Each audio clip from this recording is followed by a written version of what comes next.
Today is a beautiful fall day in the Midwest, but with that said, it's time for us to start getting ready for those cold snaps.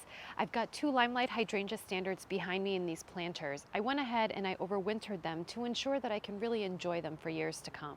If you want to know how I did it and want to know why I did it, stick around. I'm Lena and this is Life on Green Acres. Okay, so the things that you'll need to accomplish this are bubble wrap, burlap, some twine, and a good pair of scissors. So let's get started.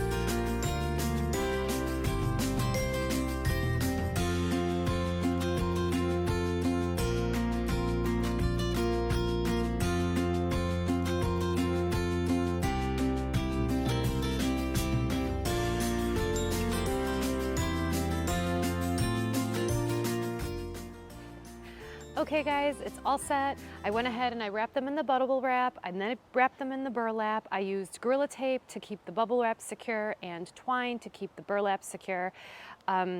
These are a zone 3 through 9, so they're pretty zone hardy. I garden in zone 5, so if I were to put them in the ground, I really wouldn't have to worry about overwintering them. But because we are in the Midwest and I garden in zone 5B, I really need to be careful that they're still protected. In the meantime, I'm going to take my pruners and take a few of these beautiful blossoms and blooms inside. I hope you'd enjoy this video. I'm Lena, and thanks for watching Life on Green Acres.